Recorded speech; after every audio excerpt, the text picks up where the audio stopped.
자, 엄근진 기자와 함께하는 대우잼 뉴스. 어, 주택 임대사업자 관련해서 계속해서 많은 분들이 질문을 남겨주고 계셔서 오늘은 한번 이 주택 임대사업자 등록에 대해서 한번 기본적인 개념을 좀 정리를 해보도록 하겠습니다. 아직도 많은 분들이 헷갈리고 계시고 이 표현 용어 때문에 사업자 등록, 임대사업자 등록, 주택 임대사업자 등록 이런 표현이 헷갈리시는 것 같아요. 명확하게 어떻게 조금 구분을 하셔야 되는지를 한번 같이 생각해 보겠습니다. 자, 여기 보면은 이제 세무서, 지자체 이렇게 두 개로 나눠 볼 수가 있는데요. 그러니까 우리가 흔히 말하는 뭐 임대사업자 등록이 이 두 가지 개념을 잘 알아야 구분을 할 수가 있는 겁니다.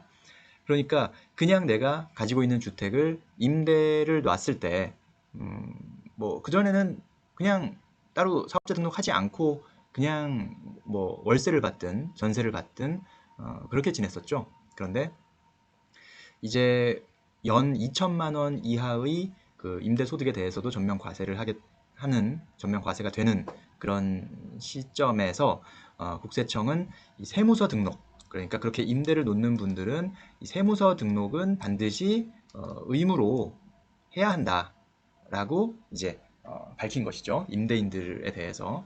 물론 그 임대인들 중에도 비과세, 그러니까 임대소득을 연 2천만 원 이하도 전면 과세를 하기로 했지만 그 중에서도 과세 대상이 아닌 분들도 계십니다. 그건 예를 들어서 1주택자인 경우, 그러니까 고가주택도 아니고 국외에 있는 주택이 아닌 그냥 국내에 있는 평범한 1주택을 세를 놓고 있는 경우에는 일단 과세 대상이 아니고요. 2주택자 같은 경우도 월세가 아니라 전세라면 일단은 과세 대상이 아닌 거죠.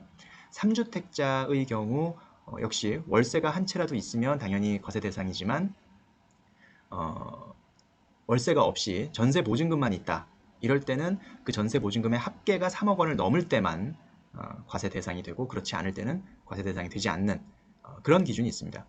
어쨌든 그렇다고 하더라도 일단 국세청, 세무서에서는 이제는 본인이 갖고 있는 주택을 임대를 놓게 된다면 그 임대일로부터 20일 안에 임대 사업자 등록을 해라.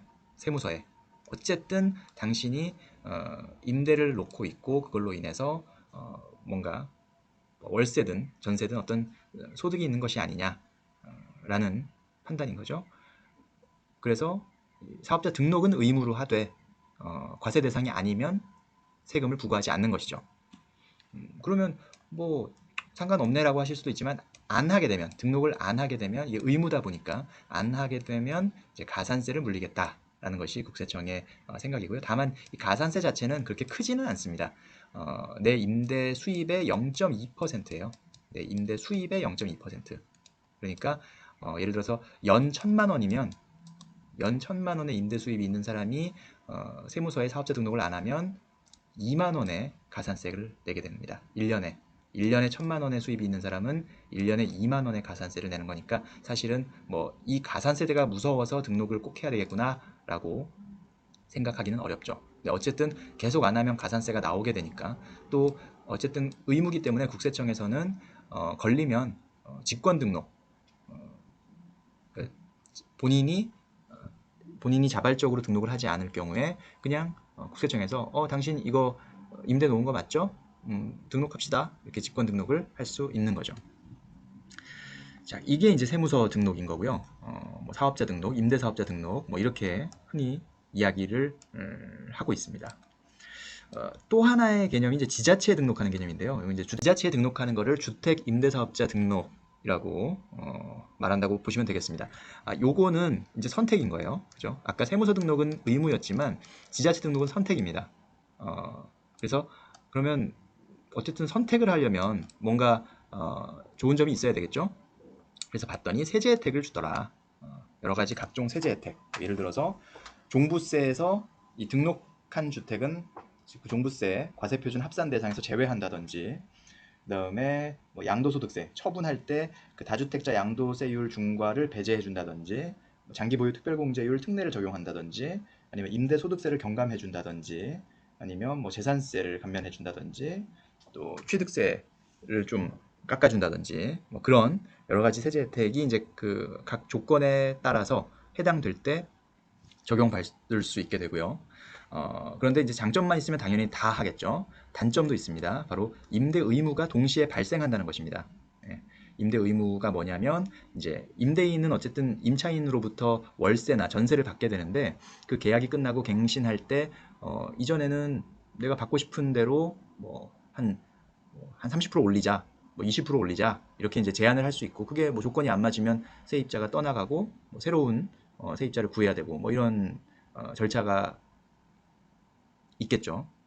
그런데 이 임대 의무가 발생하게 되면 그 갱신할 때 새로 계약을 할 때 임대료를 연 5% 이상 올리지 못합니다. 그러니까 임대료 증액에서 제한이 생기는 것이고요. 그 다음에 그 임대 의무 기한 동안 임대를 계속 놔야 되고 그 다음에 처분할 수 없는 그런 제약들이 생기는 것이죠.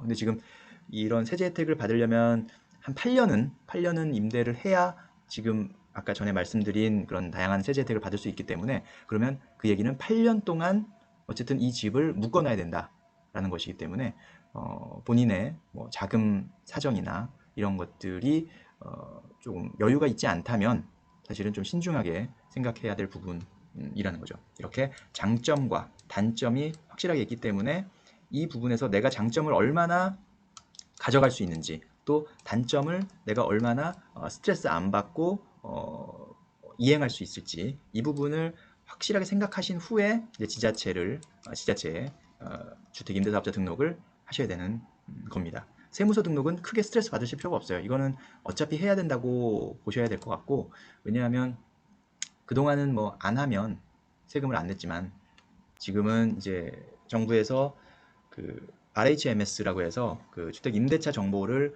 다 파악한다. 웬만하면 다 파악한다. 그러니까 당신이 신고를 하지 않아도 사업자 등록을 하지 않아도 우린 다 알고 있고 그거에 따라서 세금을 어차피 부과할 거다. 그러니까 가산세라도 안 내려면 알아서 먼저 등록을 해라. 라는 것이 이제 세무서의 사업자 등록인 거죠. 근데 그 RHMS가 사실 이번에 처음이기 때문에 얼마나 진짜 촘촘하게 걸러낼 수 있을지는 아직은 검증되지는 않았습니다. 일단 국세청은 좀 자신하고 있긴 한데 뭐 그 시스템이 제대로 작동이 아직 안 되고 있다는 그런 뭐 보도도 있고 그런 상황인데 그 부분은 한번 실제로 이제 한번 뚜껑을 열어봐야 되는 부분이긴 합니다. 자, 그래서 이 화면이 이제 그 국세청 홈택스 홈페이지에서 이 신청 제출 탭을 보면 이제 사업자 등록 신청 이렇게 칸이 있죠. 여기서 이제 신청을 하시면 됩니다. 홈택스에서 신청하는 것은 세무서에만 이제 등록이 되기 때문에 아까 앞서서 세무서에만 등록을 하실 분들은 홈택스를 이용하시면 되겠습니다. 아니면 뭐 관할 세무서에 가서 하시면 되겠고요. 그런데 이제 이제 지자체까지 등록을 하신다고 마음 먹으신 분들은 이 렌트홈이라는 홈페이지에서 임대사업자 등록을 신청하시면 자동으로 세무서와 지자체 두 곳에 동시에 원스톱으로 신청을 해 주니까요. 지자체까지 하실 분들은 여기다가 신청하시면 되겠습니다. 간혹 자기는 이제 세무서에 사업자 등록을 한다고 생각했는데 그냥 아무 생각 없이 렌트홈에서 이 임대사업자 등록을 신청해버리면 지자체까지 등록이 되기 때문에 그런 부분들은 유념하셔서 어차피 지자체까지 하실 분들은 당연히 여기서 하면 한 번에 되니까 편한데 세무서만 하실 분들은 홈택스 홈페이지를 이용하시는 것이 좋겠습니다. 하시기 전에 사실은 이제 뭐 전문가의 조언을 받던지 뭐 세무사의 상담을 받던지 이런 게 제일 좋겠죠. 한근증 기자와 함께하는 대우점 뉴스 오늘은 주택 임대사업자 등록과 관련해서 세무서 등록, 지자체 등록 헷갈리는 부분들을 한번 정리를 해봤습니다. 이건 계속 들어도 또 헷갈리실 수도 있는데요. 또 댓글이 어떤 게 달리는지 여러분들이 어떤 부분을 좀 어려워하시고 어떤 부분을 헷갈려 하시는지를 제가 보고 또 그에 맞는 영상을 만들도록 하겠습니다. 감사합니다.